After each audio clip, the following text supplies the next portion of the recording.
Microphone check. Check, checkity check. Sounds good. How about mine? Mine sound okay like this? Sounds good to me, or looks good to me anyway. Right. Oh, yeah. Well, I guess we'll see in a minute. Little blue shaky lines on the screen. No, like singing Just do or that anything the this entire time show. So, Joe, what do you think?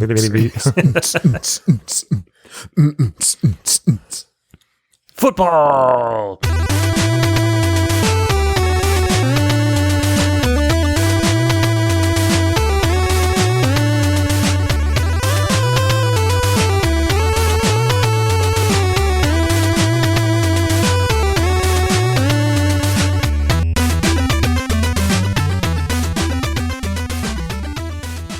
Hello, and welcome to another episode of Embassy Exclusive. This is a monthly supplemental show for fans of the VGMbassy game music podcast. I'm Ed. I'm Joe. I'm Todd. And each month we get together and share video game music, the latest news in gaming, and our clunky yet functional opinions on both. This is episode 46 for June 2023. We hope everybody enjoys it. Yeah, that Hi, seems guys. about right. Clunky yet functional. Clunky yet functional. Yeah. Yeah. I'm happy with that. Kind of describes a lot of the stuff I've been seeing in Tears of the Kingdom, too. That's kind of where I got the inspiration for that. And it describes me at my age. Exactly. I think it's useful for all different kinds of things. Oh, man. Kind of describes my job, too, I think. Anyways, hello, everyone, and welcome back. We are kind of getting into summer gaming now. There was the fake E3 earlier this month, where all the developers that were like, oh, they just got E3 pulled out from under their feet, like they all did, kind of like Nintendo Direct style stuff. So maybe we'll chat a little bit about all that stuff at the end of the show. But how you guys been doing? Well, I'm doing pretty good. As you guys might have guessed, I've been all in on Tears of the Kingdom for the last month since we've been since we last recorded. Such that I had a purple leaf moment over the course of the month. For longtime listeners and you guys already know, but a purple leaf moment is when you've been playing one game a little bit too much and you start to incorporate something from the game into your real life where it probably shouldn't be. Anyway, my purple leaf moment with Tears of the Kingdom. You found an old pot on the ground and started chucking turkey legs and berries and nuts into it? Humming the Zelda theme throughout, and then, man, my stamina and my hearts were instantly replenished. I was at work, and we have an electronic safe, and the thing just wouldn't open, so one of my people came to me and said, I think it just needs a new battery, but we were all out.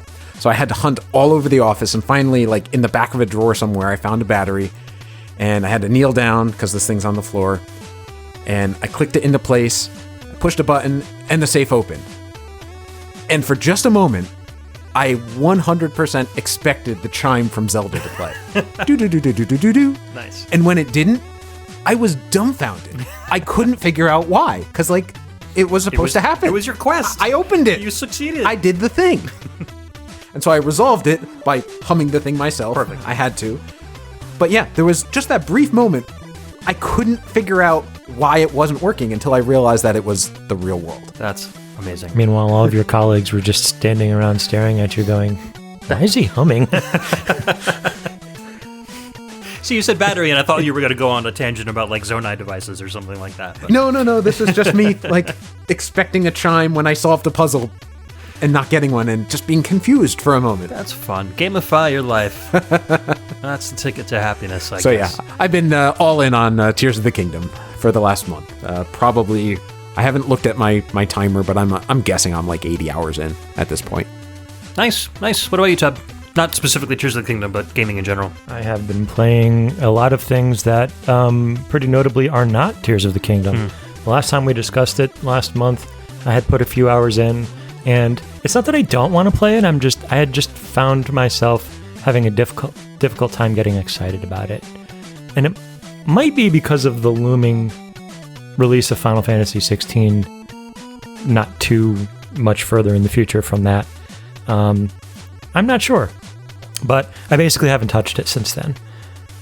What I have been doing, I've played a bunch of small games, indies and stuff like that, casual stuff. In the interim, I played a little game called Lake, which is... Oh, I played that. That was You great. did? Yeah, it was really good. Yeah, that was the one with the male lady that was Mail going order, around the yeah. neighborhood. Yeah. I think it's set in like the 80s or something Yep, like that. yep. That was pretty good. Let's see. I finished Neo. I don't know if I meant... I I think I you had did done last that. time. You said you were Did just I? going to start it or thinking about starting it or something like that. I'm just going down my list like from the last thing I remember. I think you hadn't finished it last time we met. Or maybe I was close or something like Yeah. that. But I did finish it. That was one hell of a game, if you like Souls-likes. The Spirit and the Mouse on Switch, which is like a very casual little like kind of puzzle platform, 3D puzzle platformer type of a game. It's cool. You're a mouse and you very much want to help people for some reason. Like you like sit outside somebody's window and you hear that they're in distress and you find a way to improve their lives somehow or fix their problem or something like that. It was short but sweet and fun. Puzzle Agent. Are you familiar with Puzzle Agent? I have heard of it, but I think it's a Telltale Games puzzler, kind of in the mode of those puzzle games on DS. Professor Layton. Oh, yeah. Right, so it's kind of like in big the brain games. Right.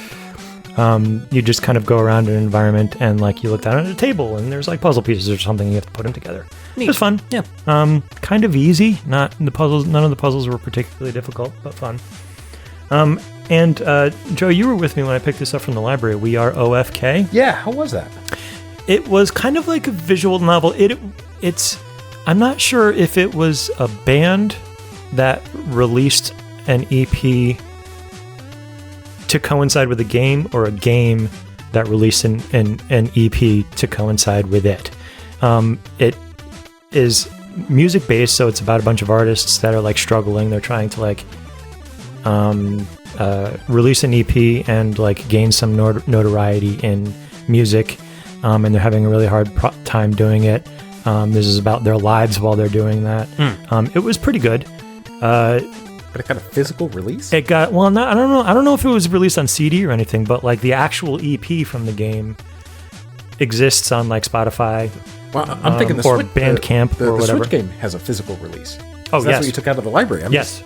I'm surprised like a little indie thing like that would. Yeah, it feels like a digital indie game for sure. Yeah. Right. And it was only it was about 5 hours long because there's 5 chapters and each one is about an hour long. So pretty short game, and each chapter ends with one of the tracks from the to-be-released EP. Okay. So it's sort of their adventure going through creating this EP to be released and to start their sort of music careers. Interesting. And the actual EP exists if you want to get it from Bandcamp or listen to it on Spotify. What kind of music is it? It's like modern electronica type stuff. Not really like my jam. I mean, it was decent enough, but not something that I would listen to a lot of. But it was interesting. It was, and like I said, I'm not really sure if they released the EP to coincide with the game, or if the game coincided with the release of the EP. Kind of like Get Him to the Greek, where they made like a fake band that Russell Brand headed, and they released an entire album. I don't know if it's a situation like that, or if this music band decided to also release a game, which would be quite an undertaking. Interesting. But it was good. Yeah. Check it out if that sounds like something you're interested in. Neat. And now I am elbow deep in Final Fantasy 16, which is amazing. It was only released a couple days ago as of the recording of this podcast, and I'm loving it. The story is amazing. The gameplay is done really well. The battle mechanic, even for an action RPG, has been done really well. The only thing that I'm a little disappointed in so far, anyway, weirdly enough, is the soundtrack. Final Fantasies historically have had like really memorable soundtracks that just kind of like bury themselves in your brain. Yeah. I'm still whistling the theme from Final Fantasy 15, where you just start the game and you're at the garage. You'll know what I'm talking about, where you meet Sid. Now 7 years later after the game is released. So far, this game has a lot of throwbacks to older Final Fantasy soundtracks, but none of the new stuff has been quite as engaging for me. Yeah. Of course, you're only a couple hours in, so listen to them for another 30, 40 hours, and something might Couple embed its hours, way in 20 there. hours, Earworm or two. Yeah. But that's what I've been up to, and Final Fantasy 16 is amazing. Just try to, anybody out there who's hearing this and hasn't played it yet but wants to, try to avoid spoilers, because the story has, even so far as I'm in, has a lot of like big moments, and you don't want to know about them before you get there. And as usual, it has nothing to do with 15, right? It's a separate. No, all Final Fantasies are their own story. Like some of them are in the same worlds, like same universes, but are not really intermingling at all. So it is its own separate story, and it's really good. I guess I got to go buy a PS5 then. I've been holding out, waiting for a game that would require me to buy it that I had to play, and this sounds like it. Now you've got your excuse. Just clear like 30 feet of room on your entertainment center. Yeah, PS5 is a big ass monster. system. As far as me, I've actually like really been looking for a good game to play lately, and I've been kind of coming up short. I bounced off a whole bunch of them. Just couldn't really get into Tears of the Kingdom at all. I did end up playing a game called Arcade Paradise, which seemed kind of interesting, and then I got really, really hooked on it. I don't know really how to explain it. It's like an arcadey simulation game, but kind of mixed with like story-based, like walking simulator type stuff. You start off, you take over your father's laundromat while he is in Europe, and you only get like voicemail messages from him. There's no dialogue between the two of you, and you realize that the like couple of crappy arcade machines in the back room of the laundromat are making more money than the laundry is. So your sister, who works at town hall, has a way to like fast track permits for you to get stuff done. So you slowly start, with the money that you earn from the laundromat and the arcade games, you use it to buy more arcade games, stock the back room, and eventually start expanding the laundromat into a full-fledged arcade over the course of, like several dozen hours of gameplay. And the cool thing is, it's all in first person. All the arcade games are literally games that you can stand at and like play as full games, going back to like old Vectrex and Atari 2600 style stuff, all the way to like a full-fledged like 32-bit beat 'em up. Oh, neat. So it's really cool because the more you play the games, the more popular they get, and so the more money they earn, and you have to go around and like clear all the quarters out of the hoppers and stuff, and then put them in a safe in your office, and then once they're in there, that money gets transferred into your Windows XP era computer, and then you can use that to buy new games and stuff. So it's fun. It's just a good kind of like location management sim with very, very light management. It's not like you have to pay the electricity bill or anything. It's mostly just like laundry comes in, you stick it in the washing machine, wait 3 minutes, put it in the dryer, wait 3 minutes, put it on the counter, and then depending on how fast you do it, you get some cash for it. You pick up garbage every morning around the area, you get some cash for that. It all goes into one spot, plus all the cash that you're earning from the arcade machines passively.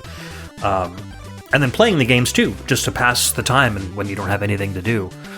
So it's fun. It was really, really cool. I'm at the point now where I've completely gutted out the entire laundromat, so the entire building is an arcade.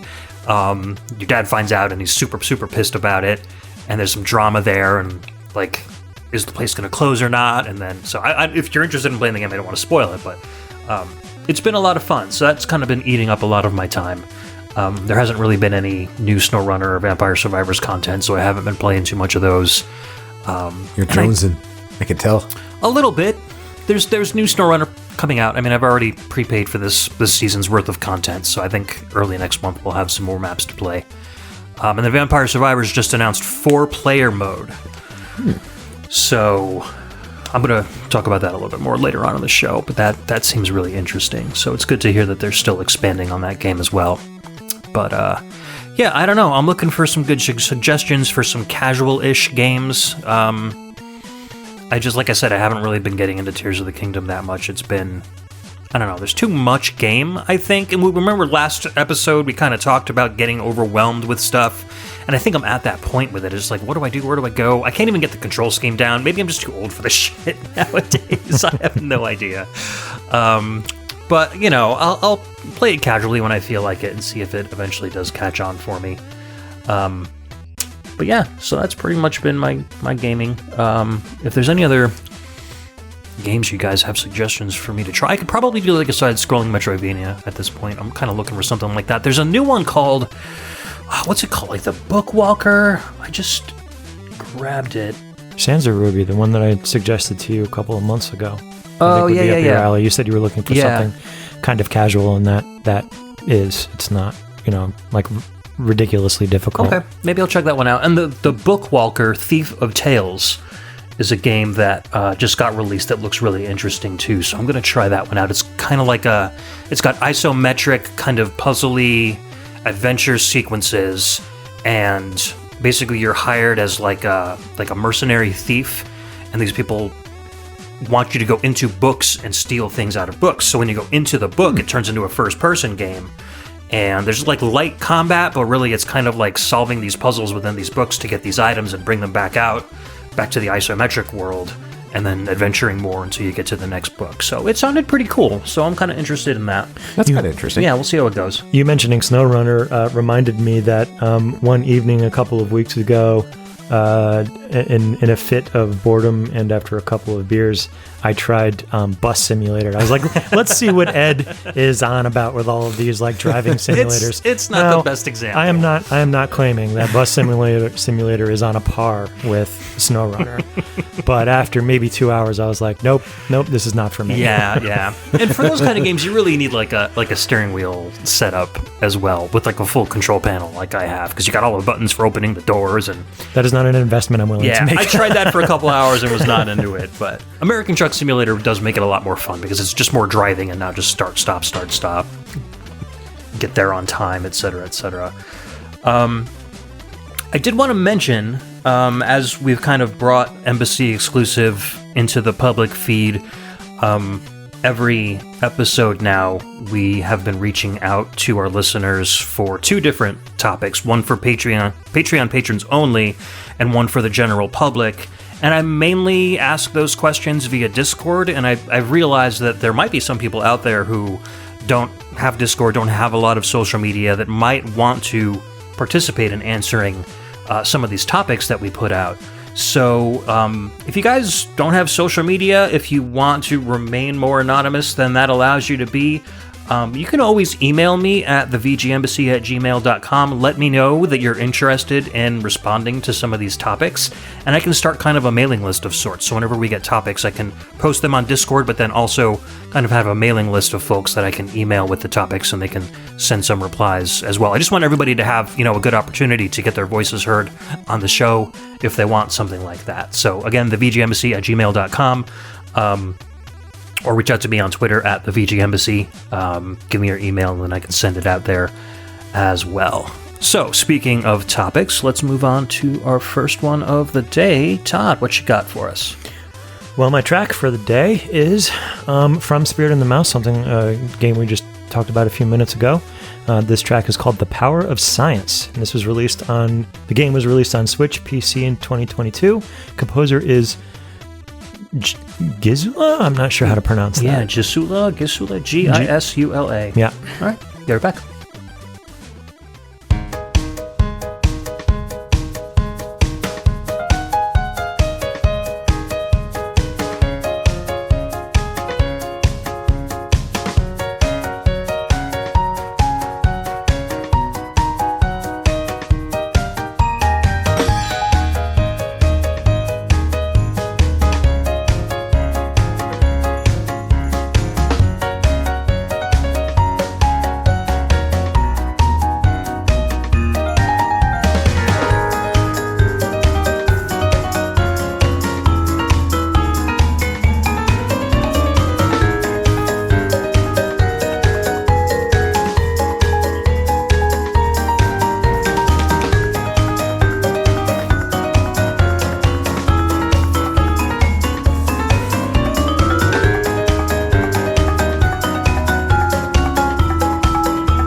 Welcome back. That was The Power of Science from Spirit and the Mouse, released on Switch and PC in 2022.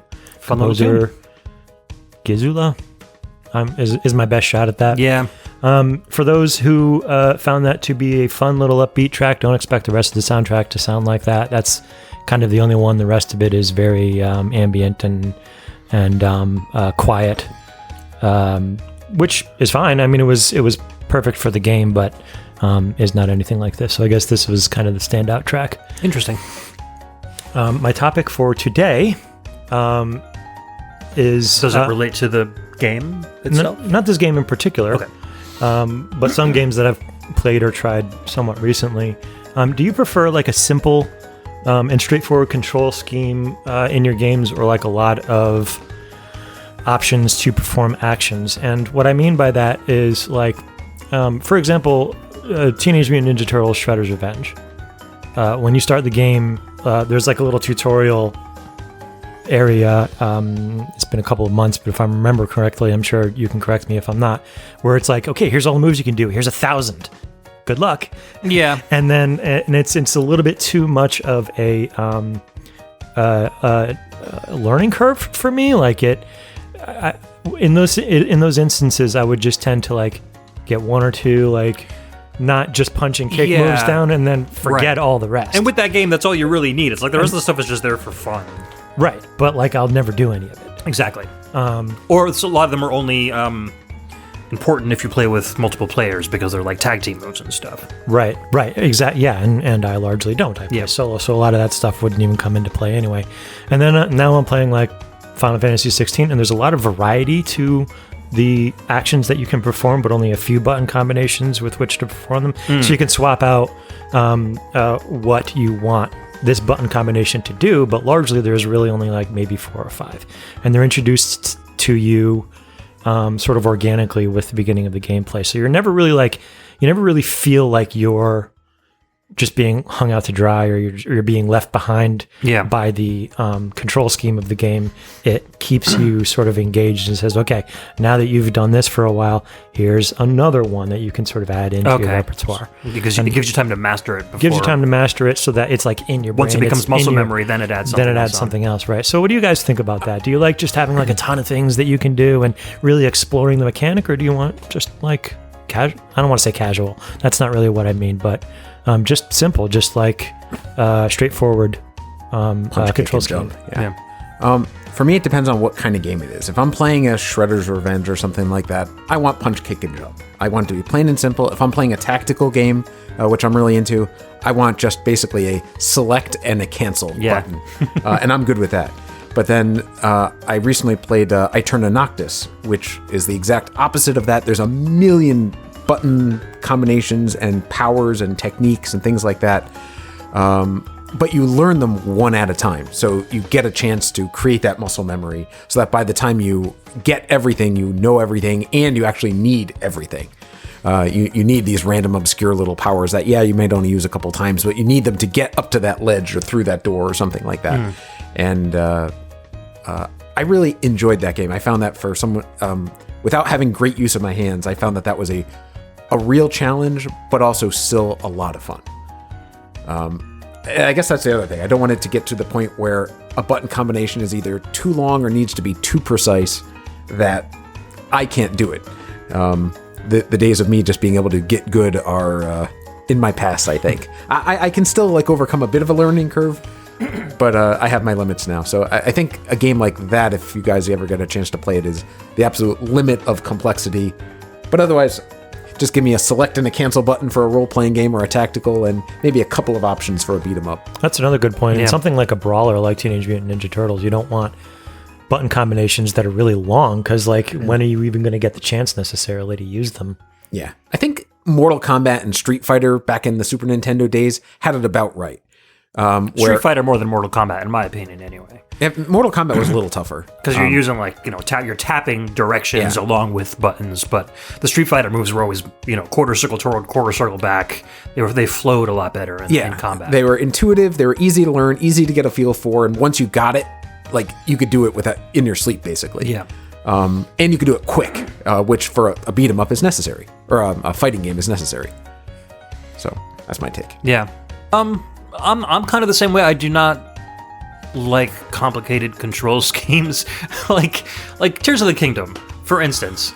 The shoulder buttons, right? So my argument or my complaint with that is that the shoulder buttons do very different things. You hold down the left shoulder button and you're picking whatever your hand thing is. You hold down the right shoulder button, you're throwing your weapon. If I'm in the middle of combat, I hadn't played long enough to like get the control scheme down, and so I'm fighting this enemy that takes a while to go down, and I'm trying to like maybe stop time or something, but suddenly I'm throwing my sword at him and breaking the sword. I'm like, come on, just because I accidentally pushed the wrong button. And if you push and release like you want to do with the left button, it just automatically throws. So that gets a little bit annoying for me. I do like the fact that you can use like the D-pad to select between food and health and shield, and I like the fact that there's like constantly a little icon there that reminds you which one is which. Yeah. So that kind of stuff I'm okay with. But generally, I would prefer a much more simple... I don't mind pausing the action and going into a menu and picking another action if it makes the control scheme more simple. I don't need to have everything at every single finger with different combinations, shifting what the other buttons do, and hold one button and press that button to do that. I just want to... Like SnowRunner, for instance, you bring up a menu. So, like, you get to where you need to load up some cargo. You park, you bring up a menu, you say, okay, I want to get into crane mode. Once you're in crane mode, then your controller becomes the crane operator, and then you can swing your crane around, drop it, pick stuff up, put it in your truck. You turn off crane mode. Now those same buttons become gas, brake, and steering, and then you can drive away. So that kind of complicated control scheme is fine because it compartmentalizes each of the schemes and doesn't have you, like, hold the button down in order to control the crane, and then when you release the button, now you're driving again. I'd much rather have them all as separate things. It's one of the reasons I think I bounced off of Spider-Man 2, because there was just too many buttons, too many things to do, and I for some reason, I just can't keep them all straight, and it really kept bringing me out of the game. I felt like my dad playing the NES in like 1980, constantly looking down at the controller. What's A? What's B? What am I doing? There's too many things here. Ed's suffering from old man syndrome. Yeah, I'm like friggin' almost 45 at this point. I'm really starting to feel that mental being dragged down. It's not like I'm stopping playing video games, but I'm feeling more bogged down by things that I should have been able to think about more quickly. So, your kids got any more of those visual novels? Early onset dementia or something, man. And then I'm watching Logan play, like, Roblox, and those games are chaotic. And now I feel like my dad going, I can't even tell what's going on the screen. There's just random numbers and people flying around everywhere. I'm like, if you can make sense of this, dude, go right ahead. So I guess it's all generational. Every generation of game is just going to get more chaotic and silly. Well, they got to one-up each other. Yeah, and that generation that grew up with that is going to have to stop somewhere. Yeah. So that's probably it. The Gen Z stuff. Yeah, so let's read what some... This was our Patreon topic, so let's find out what some of our patrons had to say. Todd, we'll start with you. Chris says, I think I'd probably fall in the middle, but ultimately, I'd choose simple over lots of variety. Sorry for taking an out versus a direct answer, but what I mean is, I like enough variety to feel like there are things to learn and get good at, but I don't have the patience or willingness for games with a million things to do. Games like Tears of the Kingdom with parry, flurry rush, perfect guard, etc. are right in my sweet spot. I'm also currently playing Diablo 4, which, while I love the ability to curate custom builds, is too much. I have 6 skills I can trigger, each with their own cooldown, each working totally different ways, and it winds up feeling more chaotic than anything. As everyone probably knows, my main game of choice is RPG, and I play a lot. A lot of turn-based RPGs and turn-based SRPGs.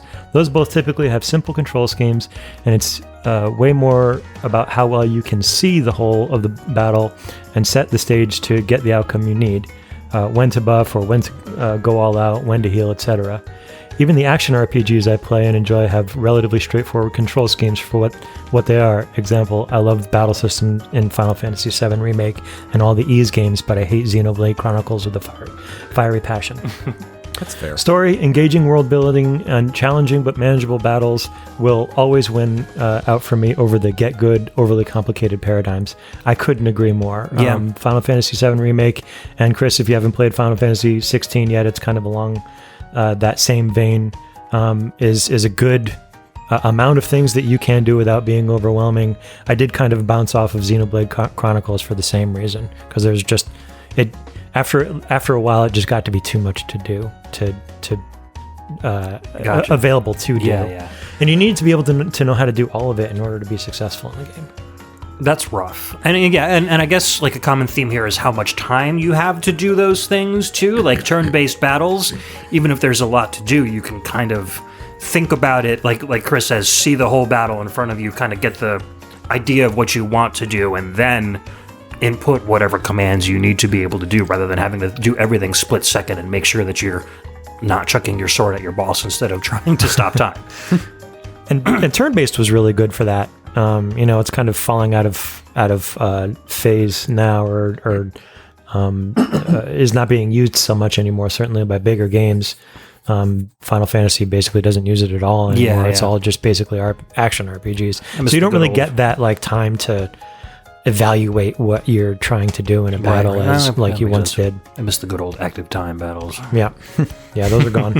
at least from Square. Yeah. Next up, Ganon11 writes, simple is best. It's important that a game plays well. It's fun to have a wide variety of actions available in games, but the fun is totally stilted when there's an overbearing and archaic control scheme to perform the actions. A game with a few actions that are easy and fun to execute will always play better than a game with too many things to do that are too complicated to do. Plain and simple. Fair enough, man. Yep. It seems to be following exactly what we're talking about. I know he really likes Tears of the Kingdom too, so I'm curious now that he's had more time from last episode what he thinks of it. I'm sure he loves it. I don't think he's said much about it on Discord, so I'm sure it's just like duh, I love it. Of course I love it. It's Tears of the Kingdom. Ryan Steele says, I like straightforward controls. Holding a button to activate a second window of stuff is sometimes needed, but it can be super cumbersome. If you need that many buttons, it should be on a PC. Control configurations go hand in hand with good UI. Usually you need more complex buttons if you have a cumbersome menu to navigate if you press pause. Typically, if a game requires complicated button combinations, it's usually during a QuickTime event or a fighting game. I'm bad at fighting games, and QuickTime events are still pretty simple. Not sure if I answered this correctly, but simple controls means a well-designed game. Complicated controls means it's compensating for something. Yeah, I think complicated controls can be executed well, and not necessarily because it's compensating for something, but at the same time, I think a game with elegant, simple controls will always win out in terms of game design, as far as I'm concerned, in my opinion. As long as they give me a chance to learn the moves one at a time, That too. I'm cool with it. Like Yeah. like Tears of the Kingdom has a ton, but they teach you each thing one at a time. And yeah, you get all the buttons available at once, but you learn your powers one at a time. You have to test your powers one at a time so that you can, I'll say, get how you're supposed to use them. And then they just sort of say, all right, go at it. Right. But even with that even the thing with that game is it's not a very fast-paced game. Like there's a lot of time to look around and explore, and there isn't really difficult platforming, I'll say, where you need to, like you only get one shot at a button combination, and if you mess it up, then forget it. You've just lost like 20 minutes of effort. Whereas some of the harder Metroidvanias I've played, the good ones, if you mess up, they don't throw you back too far. But the really good one, or they, like you can try it over and over and over again to get that complicated button pattern right. And that's what I really liked about Aeterna Noctis. It got really complicated, really difficult, but if you messed up, you were right back there in under a minute to try that complicated jumping sequence again. And in my opinion or my experience, I don't think Tears of the Kingdom gave me enough time with each of the abilities before dumping me into the world. Like, I still don't truly understand how the whole time stop and rewind thing works. I still really struggle with trying to figure out what the hell I'm doing in areas that need that, or how I can use that to my advantage in battle. So, like the Ultra Hand, I can kind of figure out. Fusing weapons, obviously easy, but the other ones I'm still... And diving through so I think it's really the only thing is really the time stop thing that just seems kind of strange to me. But again, it's like, so it's kind of a turnoff because I'm like, oh, well, now there's this whole aspect of the game that isn't, working for me. And then how things work, like the batteries and how do they interact, and I get more battery life, but I get these items that I can use for batteries, but I can use for energy for other, like, I don't know, there was a lot of stuff that all of a sudden I have all these items piling on top of me, and I'm like, I don't know what these things are. There's like a simple sentence that describes each one, but I don't know how to use them with each other. I do wish they gave you more information about the items and about, like, what I would kill for is a recipe book. That's what I really want. Yeah. I have these billions and billions of little bits and bobs and parts, and I wish I just had a complete listing of exactly what would do what. It's ironic that for a while we were complaining about games that had tutorials that were too handholdy. And now it's like, I'm at the point where I'm like, can you hold my hand at least a little bit more than this? It's like swinging in the opposite direction. Well, especially if and I I'm sure have game developers are like, what do you guys want? Like, we gave you too much, now we're giving the option you to turn that off. Yeah, exactly. Put it in there. Right. No, that's a good point. Like, hold my hand a lot, but say, hey, do you want to skip this? Or do you want the basic overview of it? Or do you want a more in-depth? Or can I go back to the tutorial? Can we make the tutorial like a little pocket universe and give Link the option to go back into that pocket universe and re-explore that tutorial again, instead of, it being a big area above the level that you're not going to be able to get back until you're advanced enough that you're not going to need it anymore. I hate getting some rare monster part, knowing it's going to be valuable for something. I've got a rare monster part for you. Yeah, I'll bet you do. But not knowing whether it'd be smarter to sell it because, like if I found like a rare ore or something like that. But then I just know that the second I sell it, I'm going to need it to upgrade some armor set that I haven't even gotten yet. And and of course there'll only be like 3 in the entire universe, or they'll be extremely difficult to farm or something like that. And so I wish I've played some open world games where they tell you right up front, this is good for selling and selling only. Oh, okay, good. Well, I'm going to sell it then. Yeah. This is why I'm an item hoarder. I never get rid of anything. And Tears of the Kingdom is... It's like Breath of the Wild. You'll end up with 1 trillion bits and bobs and parts, and most of them you won't use. But you'll keep them anyway because you might need them. Yeah, yeah. And I wish they gave you like an upgrade guide or a recipe book, or just so I would know that this is the only purpose for this thing, or this will only be used with this one armor set, and if you don't plan on getting that, then you don't need it. And the thing that irks me is that, you can say, all right, I'll go on YouTube. There's got to be a YouTuber out there that explains this shit. And then Nintendo takes all that stuff down because they're extremely sensitive about what Nintendo content their YouTubers put out on YouTube. So it's like, what's my out then? Like, do I just have to spend 40 hours grinding knowledge on this game instead of actually playing it? Or and I want to look online as little as possible. Damn it, Nintendo. Today on Old Men Yell at Video Games. Seriously. I've said it before and I'll say it again. I'm getting old. It's so good. We yell at video games. Speaking of yelling at video games, what does the Dyad have to say? Dyad says, Old Man Dyad says, I think for me, this depends on the setting. Back in the early days of World of Warcraft, Old man. I had 4+ full action bars of commands ready to use, even different levels of the same spell for lower mana costs. I think it can be fun to have a huge spread of options, but you have to be highly invested in the game and the mechanics. I think it might be better to use fewer button inputs, but shift the burden of the developers to program in situation-specific results. Example, press A near a wall to climb, press A on flat surface jumps. I think responsiveness and intuitiveness will probably be the winning factor in the end. Yeah, I agree. Context-sensitive buttons is fine. I could describe how Final Fantasy XVI handles that, but it would be giving away things to Joe, so I'm not going to, but it does a really good job at what Dyad is talking about. Good. And I like those little on-screen displays too, which is like, A jumps and the B and you can turn them off if you want. Stormwinder did that same thing where it like you had to physically turn off the tutorials, and it got to the point where I was like, why does it keep telling me that I could like press triangle to do this over and over again? And I realized you can go in the settings and turn it off. But that's good because I used it until I didn't need it anymore. And once it got annoying, I knew that I had all those controls memorized in my head, and then I could say, okay, game, you can stop telling me now. instead of like, like I said, Breath of the Wild, where it's like, or Tears of the Kingdom, where it's like, here's your tutorial, now you're on your own, good luck. Yep. So, all right, so I think we've got, I think that's everybody. Thanks for chiming in, patrons. Let's move on to Joe's topic. What's your track for today? All right, everyone. My track is Terra's Theme from Final Fantasy VI Pixel Remaster. It actually came out, I wrote this wrong. It came out last year in 2022 for Switch, PC, PS Everything. And mobile. So I'm currently playing it on the Switch, but it's available for everything. And this is, of course, composed by the one and only Nobuo Uematsu.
And we're back. That was Terra's Theme from Final Fantasy VI Pixel Remaster, released in 2022 for everything, composed originally by the one and only Nobuo Uematsu.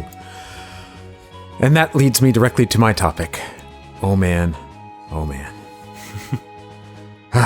Settling in for a story here. Yep. Buckle up. Get comfortable. The year was 1994. 14-year-old Joe, being the angsty and emotional teen that he was, Ah, yes. got Final Fantasy VI after waiting for it for months and months and months and months and saving his allowance and being so excited when it finally came in, the game being as good as he could possibly have hoped for, not just because it's a nostalgic game, but because it really is a great and amazing one-of-a-kind game. This Terra's Theme is my favorite track from my favorite game, my favorite character. What more could appeal to a angsty 14-year-old in the mid-90s than a character who's torn between two worlds, not knowing, what is right, what is wrong, where she fits in, how to live her life, that sort of thing. And has green hair. Wait, So punk. Yeah. So yeah, me almost exactly. So fast forward 30 years to a month ago when I downloaded the soundtrack, and I knew it was going to be good, but I wanted to be in the right, I'll say, mindset to listen to it. Those of you who know me know I enjoy a smoke every now and then, and I was trying a new strain, and I felt it hit, and the dopamine was flowing like crazy, and I said, okay, this is the time. So I put on the soundtrack and was really digging it, and then when this song came on, I am not too proud to say I started bawling. You could judge me all you want. No judgment. Oh man, it was over for me. I'm glad I was by myself, because if anyone else had seen me at that moment, they would have thought that I was a mess, and perhaps I was. But you know what? That's what that track and that game does to me. So what was the emotion behind the tears, though? It was just such a great remake of the song I just overwhelming kind of a thing. Joy, Yeah. overwhelming, like joy and love for this track in this game is it overtook me. Gotcha. And I loved every second of it. And I proceeded to spend the rest of the day listening to the entire soundtrack. I went out in my garage and I was working on a couple of projects out there and had the music on the whole time. And the entire soundtrack goes like 6 hours from beginning to end. And I just listened to the whole thing. And it was a good day. Square has really nailed those pixel remasters for all 6 of those games. They just absolutely nailed it. Yeah, I've listened to bits and pieces from the other ones. And I'm going to listen to them all come beginning to end. But I knew I had to listen to 6. And especially, I've probably listened to that track like 20 times now. And, it had me going big time. Even just listening to it now, in my right mind, I'll say, I'm close. I'm like on the verge here. You guys can laugh. But man, that's what it does to me. So then, my topic. Folks, let's get emotional. What gives you the feels? What's the story? There's no judgment here, except for Todd. We'll tease him. But otherwise, no judgment. Tell me your best stories. What gives you the feels? I don't know that I have a story that comes close to the one that you just told. Monster. I mean, certainly, Cold-hearted robot. Certainly, like, soundtracks and music from video games that give me a strong nostalgic feeling, but I don't know that I can think of anything that gives me that kind of reaction. So maybe I'm not. You can make fun of me for being a soulless husk with no emotion. A lot of the Final Fantasy soundtracks, just give me that powerful nostalgia. Remembering my misspent youth. I can't No, think like of one anything. song in particular, though.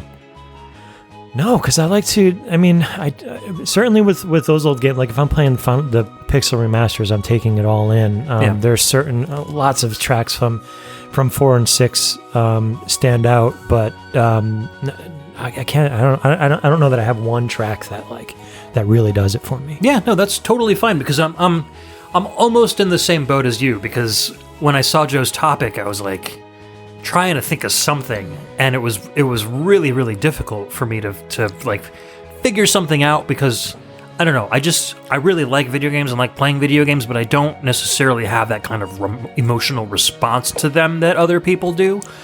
But on a slightly different kind of note, and I've talked about this, I think on Pixel Tunes and maybe in the early days of VGMbassy, but there was, I had a selection of Nintendo games at my grandparents' house and a selection at my house. And there were no overlaps, they were just completely different sets of video games, because my grandparents liked to play video games as well. So my grandfather was a golfer, and they also really liked Tetris. I've talked about that several times. So we had a lot of different versions of Tetris there.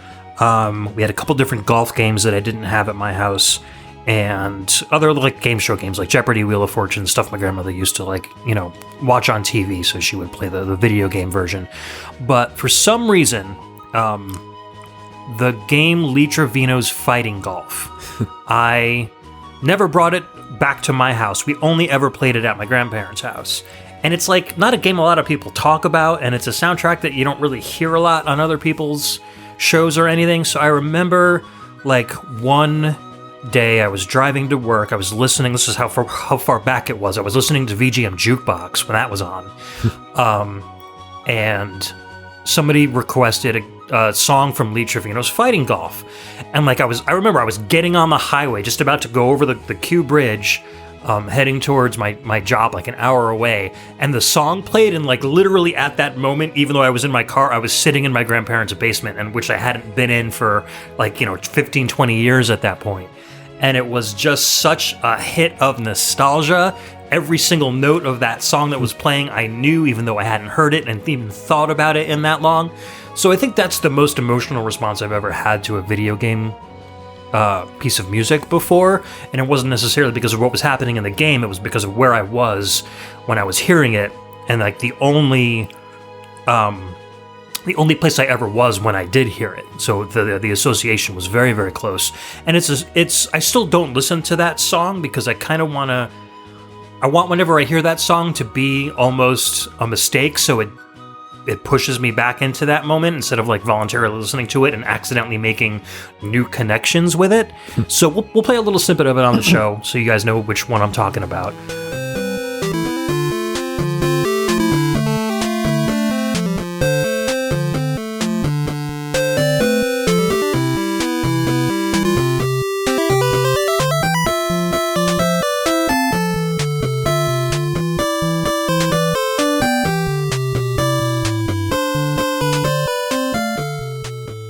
And then as we go through the public topic, all the folks that chimed in with their own emotional pieces of music will play little snippets of those songs as well. I wish I could play the full tune of each one, but there's a ton of them, and this show will go on for 5 hours if we had to listen. So we'll do like 30 seconds to a minute, enough to get a good feel for what the song is that we're talking about. Before you move on, I don't want to extend this too much, for the exact reason you just mentioned.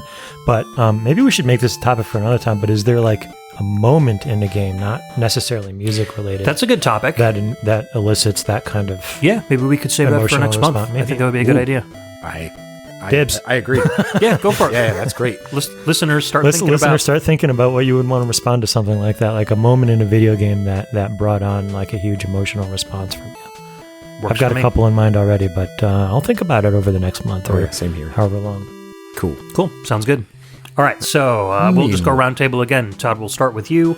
All right, Alex Messenger, his response is Goodbye Gino from Super Mario RPG. Super pumped for the forthcoming remake of that. And I hope they do the same thing with the soundtrack for this game, what Square did with the Pixel remasters. It sounds like they're going to. Yeah, totally agree. All right, so let's listen to a quick snippet. We'll be right back.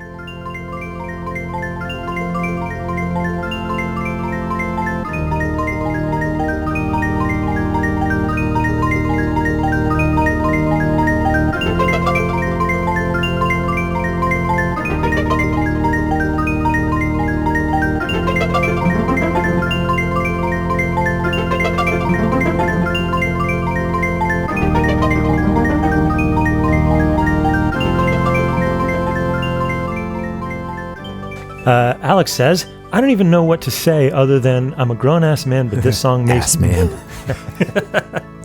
this song makes me weep like a baby, and I may not be emotionally ready to hear what this sounds like in the upcoming remake. It is an absolutely beautiful piece of music, and Yoko Shimomura knows how to hit me in the feels. Oh, you get it, Alex. That's how it is. Yeah, and that's exactly what Todd said, too.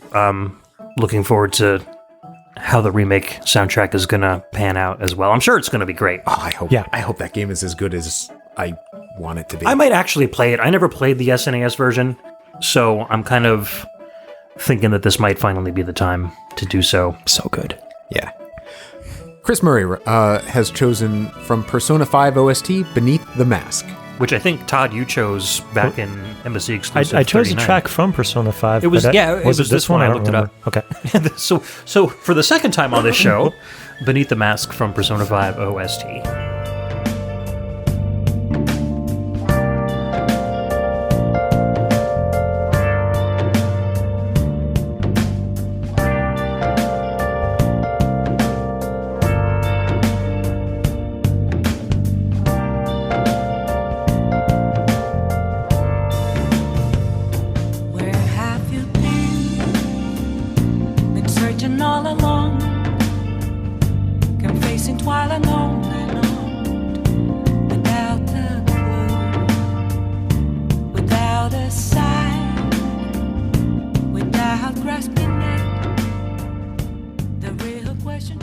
Chris Murray writes, I think this one is very easy to overthink and spend a ton of time poring over my VGM collection and playlist trying to find the perfect track, so instead I'm going to go with the track that came to mind first, Beneath the Mask from Persona 5 with vocals from Lynn.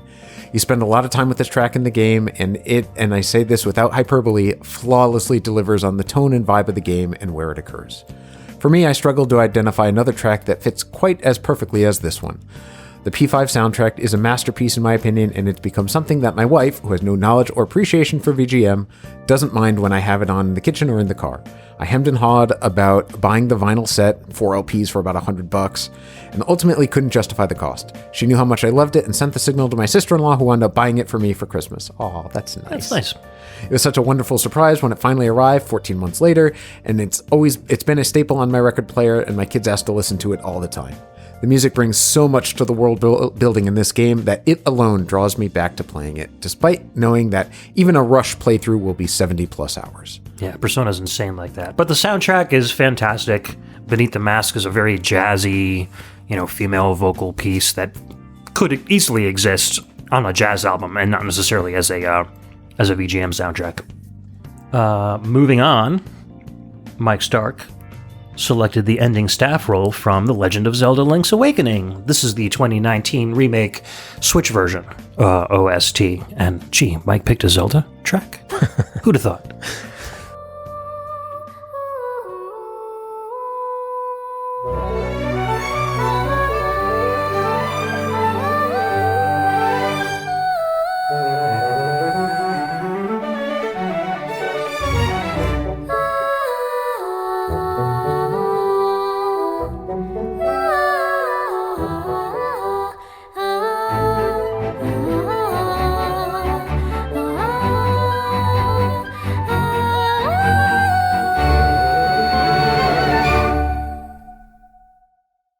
Mike says, Link's Awakening, the original, not even the colorized deluxe version, was the first video game I ever played, cementing my love for the Zelda franchise and video gaming in general.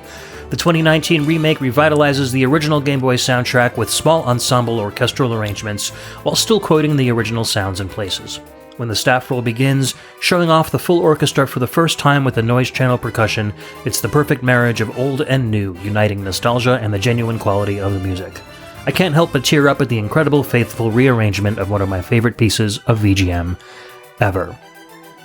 I think these remakes are, fulfilling that need, as well as, reinvigorating the game for the newer generation, but also paying so much respect to the game for the older generation that it's really perfect for all ages of gamers, whether you're discovering it new or going back to it after years. And that's what I love so much about the Pixel remasters is they stay true to the original, but they modernize it. I mean, the Final Fantasy soundtracks, plural, have been remade and orchestrated and technoized, and there's a million versions of every single one of those songs, and I own practically all of them.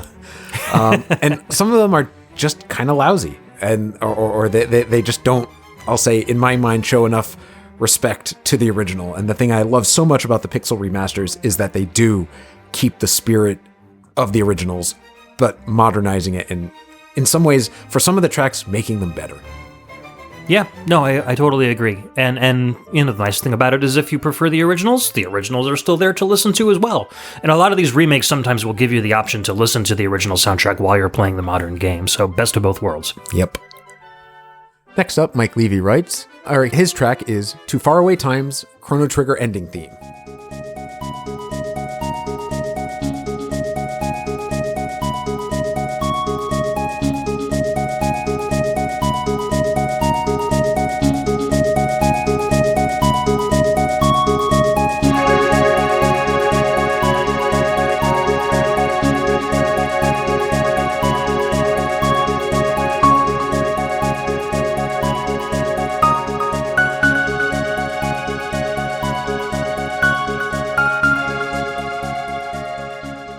He writes, I'd say To Faraway Times from Chrono Trigger, as well as the credits music from Zelda Link to the Past, are VGM tracks that have been emotional for me personally, but more like after the fact, not during the game. Though honestly, Xenoblade Chronicles has a track or two that are also tearjerkers.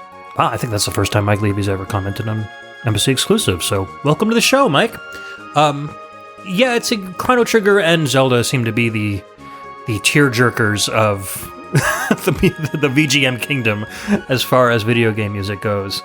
And Chrono Trigger, I'm sure, that's one of those soundtracks that just means so many different things to so many different people. You really can't deny the emotional theme, the emotional tax it has on people while they're playing it. Do we think Square's ever going to do a remaster of it, or are they just going to let that sleeping dog lie? I don't know, man. It's one of those games that it's they've like kind of ignored it since the game on PlayStation. I think they're afraid to touch it, to be honest with you. I think there's so many diehard fans out there that they are really skittish about drawing the ire if they even screw it up by 1%.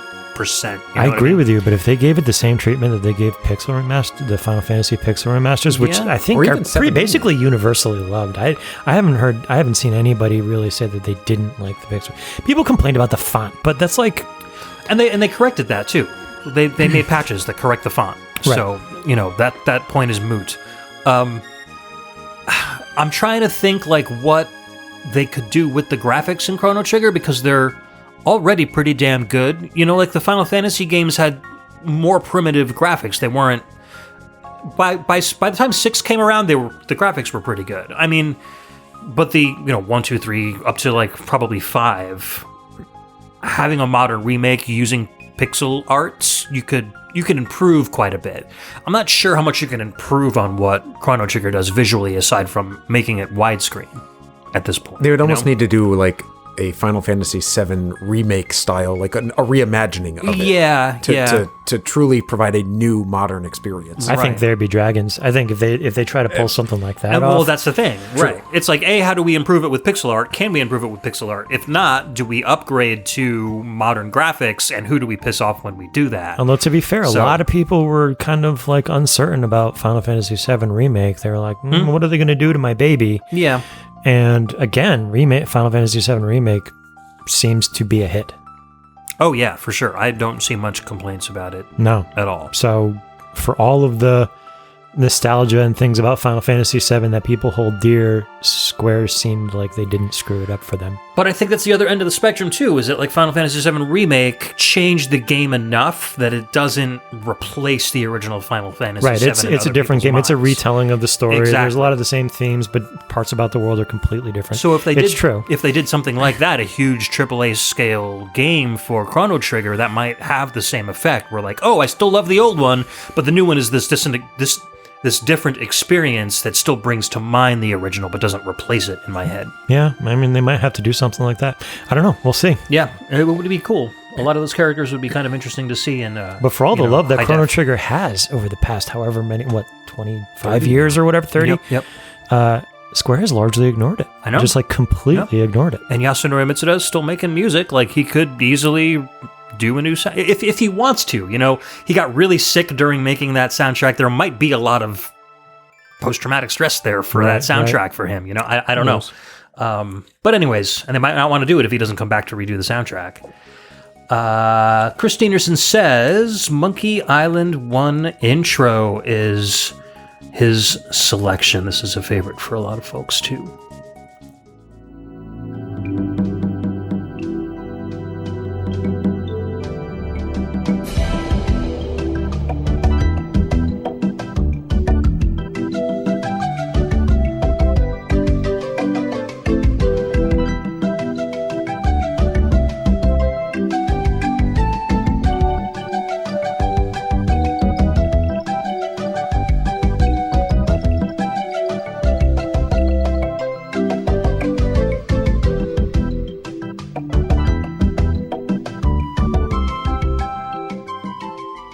And he says, the tune that gives me the feels is the main theme from The Secret of Monkey Island. Typical childhood nostalgia reasons. I think it was extra impactful because it may have been the first PC game I played that had the music playing off the CD. I was at a friend's house and we played through the whole game in one sitting. Wow. The whole time the audio was blasting loudly from his desktop PC speakers. I feel like this may have been my response to a previous Embassy exclusive question. If it was a while ago.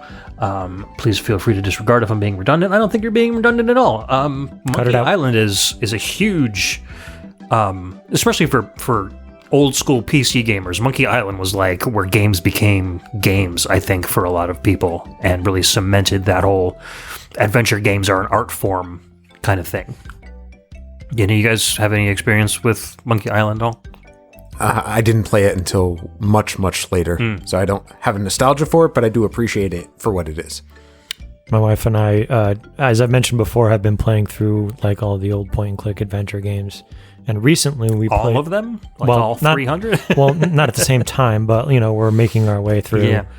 a bunch of them. And recently we played the first part of the, I guess, was it Telltale that redid Monkey Island or revived it or whatever recently? So that was maybe 6 months ago we played the first part.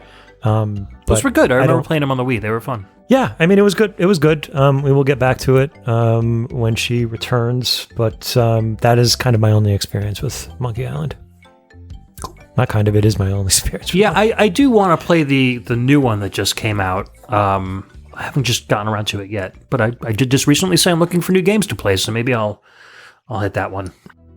Professor Tom says his track, rather, is the Katamari Damacy soundtrack, Que Sera Sera. Que Sera Sera. Whatever will be, will be.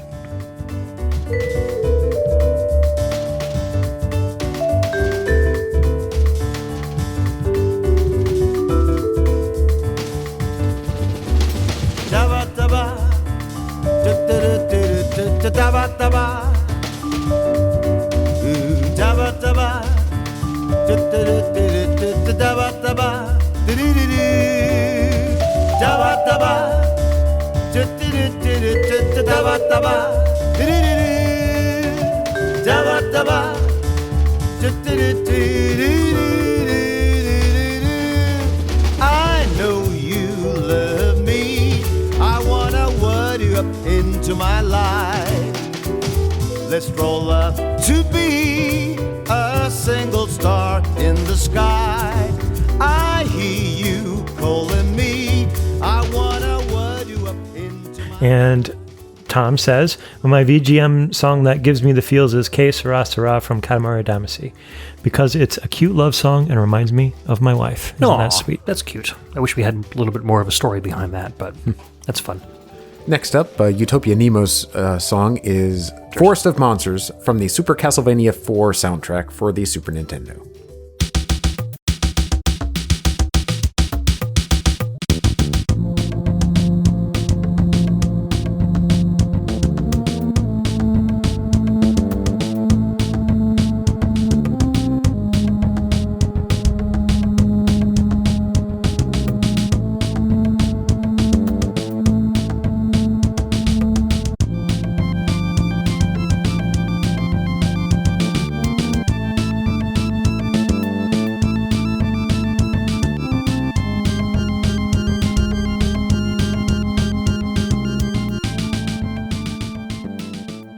And he writes, super tough to choose, but that's the essence of what makes a song good to me. But if I had to pick one, I'd start with the Super Castlevania 4 soundtrack. To me, that score was kind of revolutionary in that it felt like the predominant aim was to paint a mood. If you look at the style of each track leading up to the castle, it's all over the place and they don't necessarily correlate to what's happening in the level. As for what track to pick, it's a fool's errand, but I have to go with Forest of Monsters. It's so moody, it has that super warm SNES bass and clean drum samples with those emotional string chords, and I felt so many things while listening to it back in the day. I just gave the track a listen, and I still get the same feels to some degree. That's some staying proper. Yep. I think you meant staying power. I don't know. It's interesting because so many of those launch SNES titles had such amazing soundtracks, and as kids, I don't think we appreciated it enough because we didn't realize how good they were. Yeah. And like when you look at the whole SNES library and how many soundtracks were kind of meh, it's like we got spoiled at the beginning, I think. And then we got a bunch of meh ones, and then once the developers again kind of rediscovered how to make good music on the SNES or something, they got really good again. But there was that kind of valley in the middle where there was a dearth of good SNES music. But Super Castlevania 4 just remains one of the most impressive Super Nintendo soundtracks out there, in my opinion. For sure. And it's like a very, very early launch window title, so I think that was really, really impressive.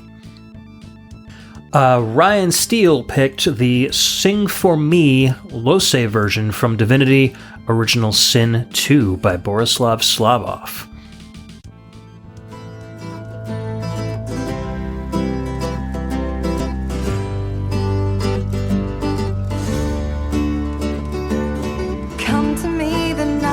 Dark, come to me, the night is long. Sing for me, I'll sing along. Sing for me, oh sing for me. Sway with me, we'll make them scream. Dance with me, we'll make them bleed. Sing for me, I'll sing along. oh, sing for me. Listen, do you hear it? Listen, do you feel it? Listen, I'm calling you. Listen, you do know me. Listen, swing and roll me. Listen, I'm calling you.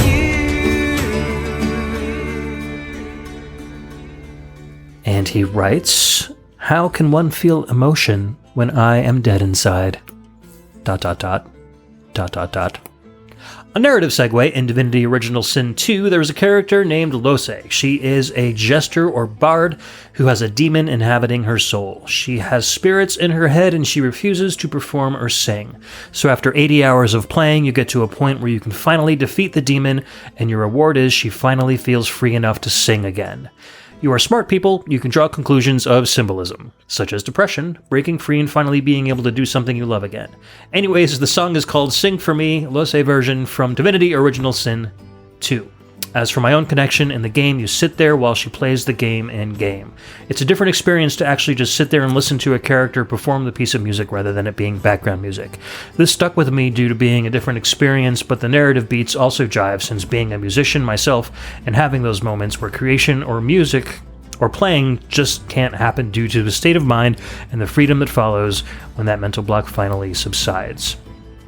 That's cool to have a character that's kind of supposed to be musical but isn't musical for like 80 hours of the game, and then finally they become musical and they sing a song for you after you beat the boss inside them. That's got to be emotional for the player. That sounds awesome. I've had this game on my list for ages, but I've never actually sat down and played it. I might bump that one up the list some. Yeah, that almost feels like it could. The song means a lot, and that moment in the game would probably be a good answer for next month's topic, for the moment in the game that means a lot to you emotionally as well. That's a really, really good example, Ryan. Thank you for that. Nice. All right, so that clears up all of our Patreon stuff. So let's move on to our final topic of the show. I'm going to play something from Vampire Survivors because it's a small part of what I'm going to be talking about. So I've heard of that. After I released the episode on Vampire Survivors types games, like the day after that that episode came out, some new content got released with some new music, and this track Mighty Illusion from Filippo Vicarelli was released, and I absolutely love it, so I'm going to share it on the show. So let's listen to Mighty Illusion from Vampire Survivors.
All right, that was Mighty Illusion from Vampire Survivors, released in 2021, originally on the PC, but now just got announced for Switch.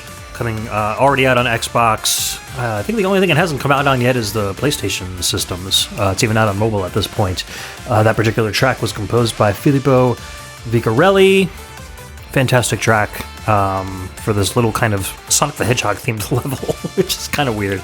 But really, really enjoyed that one. Spent a lot of time in that level playing that game and listening to the song. So, but my topic revolves loosely around, let's just talk about the E3 that wasn't. So E3 got canceled just a couple months before it was supposed to happen because a lot of the big names pulled out of it and they just didn't feel it was, I guess, profitable to hold it this year. So what a lot of game developers and companies did was do their own Nintendo Direct style presentations. You got one from Microsoft, one from Sony, Devolver Digital did one, Ubisoft, Bethesda, blah, blah, blah, blah, blah. The only one I was really that interested in, and the only one the two that I'm interested in are Devolver, because they're always like batshit crazy.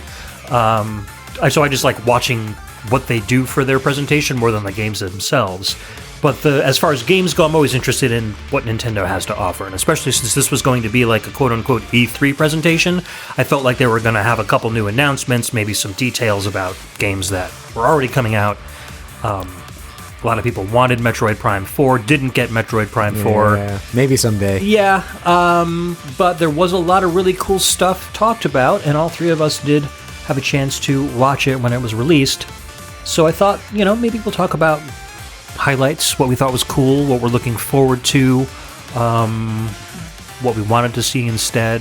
It's so weird to me that E3 is effectively dead. Like, the first year that PAX East was put on, which was like 2012, I want to say, or 2010, something like that, quite a while ago. E3 was still a huge event every year. Oh, yeah. It was something that everybody looked forward to basically all year. That's when you found out what all the games were going to be coming out in the next, months or within the next year. What was coming down the pike, new system announcements. And just over the years, that has like largely vanished. I don't want to say sold it to my wife, but but when PAX East was happening and I found out about it, I told her that I wanted to go because it was like E3, but in Boston, close by. And that was like my impression of what PAX was, and it kind of was. And, there were announcements. It wasn't quite the same thing, but it was, how I got her to convince her to go. And it was geared more towards the public than the press, which is what E3 is. Right. It was geared more towards gamers instead of just like, industry insiders and stuff like that. It's just weird to me that it's now effectively gone.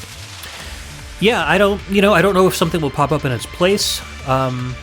Or if I think PAX largely has. I mean, there's, half a dozen of them now at different times in the year. So there's always, right. And, these direct style things that various gaming companies put on now. Why do we need an E3 anymore? I guess that's why it's fading away. I guess so. Or will, more of these, like, will PAX East, for instance, start taking on more of an E3 kind of persona where there will be more announcements there. There might be some keynote speakers because just sometimes the companies want to have that kind of like live presence on a stage and a face behind that. Like everybody loved Reggie, he became the face of Nintendo and something you can identify the brand with. And if you don't have people out there kind of like, like Todd what's his face from Bethesda, you just don't have that kind of association with that. You don't have a face to put with the company to have like a brand loyalty to. It's a marketing scheme. I mean, that does happen like in the main theater, like this past PAX East. We got the first view of Final Fantasy 16. It was on the main theater stage, and they did a whole like hour-long, in-game presentation. Oh, okay. Of it, I didn't know they did that. But no real like story spoilers. They told you some things about it, how like magic basically works and stuff like that. But they kept it very spoiler-free, which I appreciated. Cool. But that kind of stuff does happen at PAX. Okay. Cool. Yeah. So maybe there might just end up being more of that. That would be really cool. But a ton of cool Nintendo first-party stuff got announced. New Mario games, new Luigi games, some remakes of old games, spin-offs, etc., etc., etc. Anything you guys were in particular like excited about for this one? Well, Mario RPG, Mario RPG remake, as we already mentioned. For myself, the Mario RPG remake for sure. But But my kid's getting to the age where she's just starting to get into video games. We went to go see the Mario movie a couple months ago, and she loved it. And honestly, I loved it too. We talked all about that. Yeah. But I was psyched to see that they're announcing the Princess Peach game because I'm going to get that for my kid, and she's going to, I bet, have a great time with it. I like the idea of like a superhero game or a Nintendo game with a female protagonist. Right. That's, made by Nintendo and fun and colorful and musical and not just like, I know there's those options available in indie titles, and I grab those when I can. But Princess Peach is a character everyone knows, and now that she's going to have her own second game, I know there was that DS one. I think that was the only other one, right? I think the only like Princess Peach centered one. Yeah, exactly. Yeah, there was that DS game. Yep. But, which was good. I liked it. So I'm excited for that one. I'm going to make sure I pick that one up and give her a chance to play it. Yeah, for sure. And then Super Mario Brothers Wonder, which looks really good as well. Side-scrolling, like I thought it was going to be a sequel to like New Super Mario Brothers or something like that, but it's going to be on its own. It's got some very trippy kind of space-like elements to it, which I thought was really cool. And then, these are games that I can also play with Logan. I can play with Mila, so there's some multiplayer stuff going on there as well. Sonic Superstars got announced, which isn't a Nintendo exclusive, but really looks like a very good follow-up to the classic, Sonic side-scrolling games, and that's got a lot of people super excited too. Splatoon 3, which I was kind of like, I'm mad on the Splatoon series to begin with. Yeah, I am too. Persona 5 Tactica. I mean, Atlas is really squeezing everything out of Persona 5 that they can. Aren't they coming out with Persona 6 soon? Pardon me. Maybe?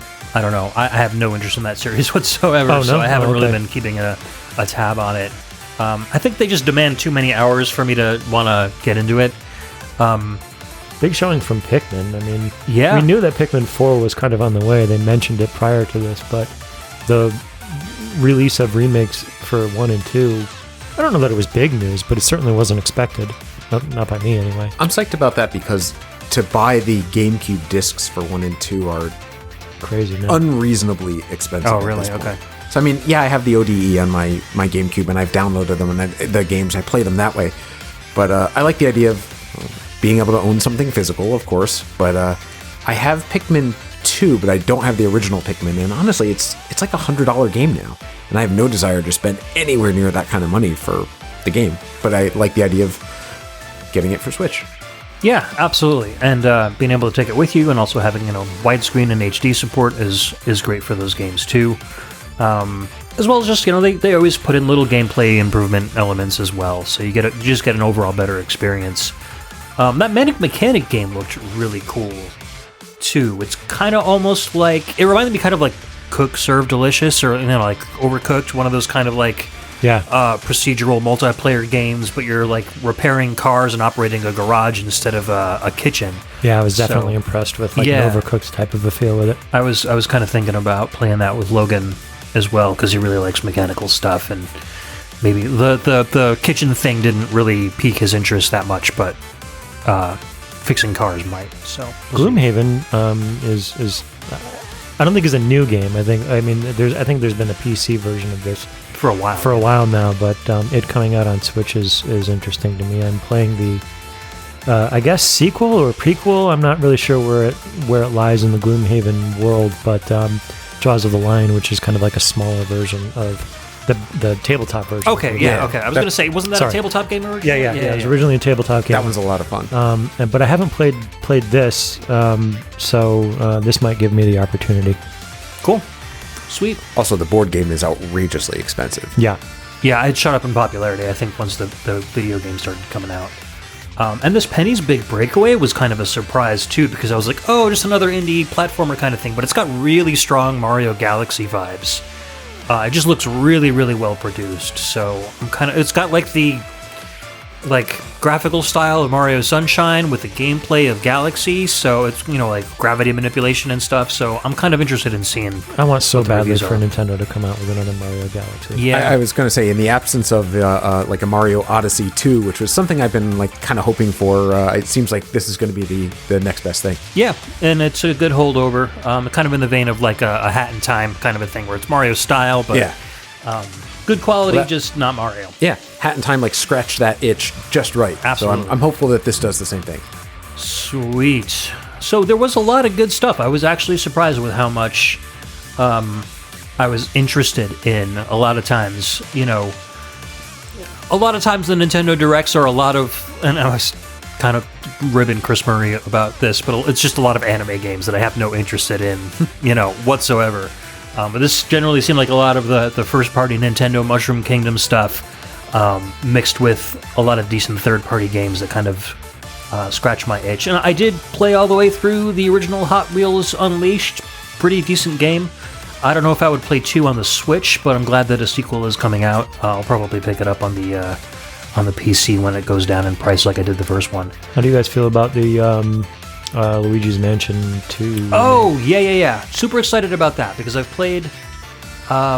The original was great. one is fantastic. I don't The third think I one ever is great. finished the second one. This is just a remake of the 3DS game. Of the Correct. 3DS game, yeah. And I think I'm excited about it because, like I said, I'm not a huge handheld person, and I did try to play Dark Moon, but just playing it on the small screen, I don't know, I put it down and never picked it back up. So I think I'm with you there. now that it's in console mode, I'll be able to play it. Because the third one is fantastic. It's like one of my favorite games on the I Switch. have it, but I still haven't actually played it. Maybe I should do that. You should do that, sir. It's good. I enjoyed Dark Moon. I played it through on the 3DS, and the idea of making it more accessible by putting it on Switch is never a bad idea. I bet it sells well.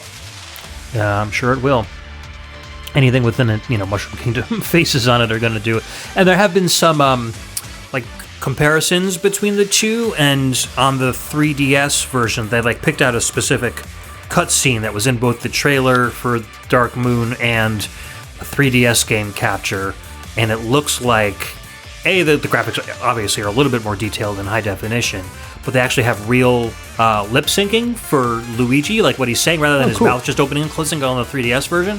So it's not just going to be a direct port, they're actually making active measures to improve the game. So that just that little tiny detail made me very excited for this one as well, because they're going to be putting in some extra effort to make sure it's up to the standards of Luigi's Mansion 3. So happy about that as well. As the aforementioned Vampire Survivors 4-player mode 2, super excited about that. I feel like that would just be complete insanity on a screen. Well, what happens is, and that's exactly what my wife said when I told her too, the way it's going to work is, so you all share one level up bar, and you go in sequence. You take turns getting your level ups. So it's not everybody leveling up at the same time. So it's not like 4 times the amount of weaponry firing off.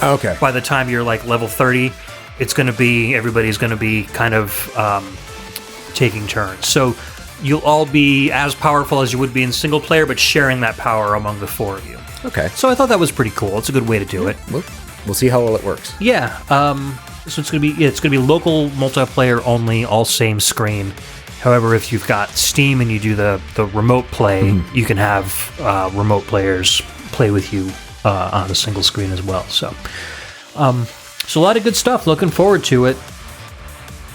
I think it's going to be a good year for Nintendo, for sure. All right, that pretty much wraps up the show. Good stuff. I'm very excited to hear more about what Nintendo's got in store. Thank you guys for reaching out with all of your emotional songs. I think that segment was really cool. We're going to hear a lot of really great music. And next month we will be... we've got 2 cool things coming up next month. So I've got a solo VGMbassy show on the Quake series. So there's going to be a lot of really good music for that. And our pal Chris Murray should, as far as hopefully everything goes well, but he's slated to be joining us for next month's episode as well. So we'll have a 4-person team up for that. I don't think he's ever been in person on a show with us before, so that's going to be really cool to hang out with Chris and chat some games. So we'll see you next time on the VGMbassy. Bye, everyone. Later. Bye.